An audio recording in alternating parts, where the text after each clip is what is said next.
Bonjour les amis, je suis ravie de vous retrouver sur la vidéo numéro 27. Oui, la 27e vidéo, donc où nous allons voir ensemble de laisser assumer la responsabilité du client. Laissez assumer la responsabilité à votre client, c'est important. Vous êtes là, on dit toujours qu'on a une obligation de moyens, pas de résultats, même si on est dans une équipe, mais les prises de décision sont donc de la responsabilité de votre client.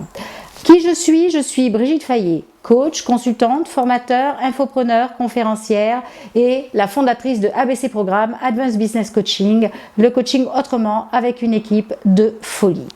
Dans cette compétence de savoir donc rendre ou que le client assume donc ses responsabilités, nous allons voir 4 astuces. La première astuce, c'est tout simplement d'être capable en permanence de faire le lien entre la situation réelle et la définition du contexte au départ et ce qu'il a acquis et que le client soit en capacité d'aborder des discussions et de voir avec lui tous l'objectif qu'il a envie de fixer et les sous-objectifs à atteindre. Donc toujours être en permanence dans cette notion de relation entre situation réelle et l'objectif à atteindre. La deuxième astuce, c'est de promouvoir l'autodiscipline du client. Vous êtes en assistance et pas en assistanat. Le client doit s'autodiscipliner et va le rendre responsable de ce qu'il veut mettre en place.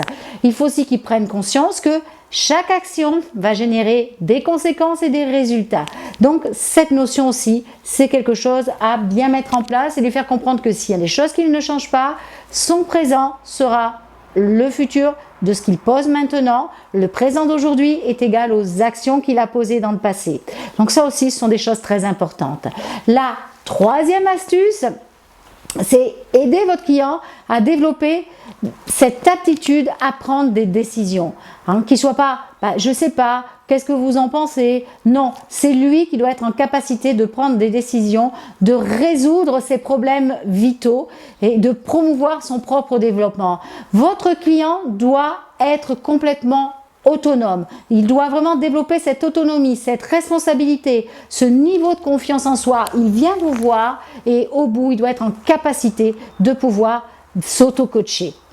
La quatrième astuce, c'est de confronter votre client de manière positive. C'est important, le mettre face à lui-même de manière positive, avec le fait qu'il ait entrepris, par exemple, aucune action prédéfinie. C'est important. Rappelez-vous, il prend un engagement, il fait, je dis toujours qu'il vente, qu'il pleuve ou qu'il neige, vous avez dit que vous posez une action, vous la posez. Aujourd'hui, il n'a pas neigé, il n'y a pas de vent, il y a du soleil et vous n'avez pas posé l'action.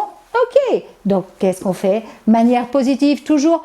Emmenez toujours aussi un petit peu d'humour dans vos coachings, ça change complètement. Hier, j'ai eu l'opportunité d'accompagner une jeune femme de 20 ans qui est plutôt dans un état qu'on appelle un état de déprime. J'ai fait avec elle une analyse de ce qu'on appelle des neuromédiateurs et j'ai emmené vraiment, le contexte n'était pas forcément un contexte favorable ou positif dans les résultats, mais j'ai emmené ça d'une manière positive, avec aussi de l'humour et en définitive, aujourd'hui, je l'ai eu au téléphone, elle est super contente parce qu'en face, maintenant, elle peut mettre des mots face à ces mots, des mots MOTS face à ces mots MAUX et la compréhension de son état. Et ça, c'est génial parce que emmener cette positivité, ce fun dans votre coaching, c'est important. Donc, on se retrouve sur la prochaine vidéo.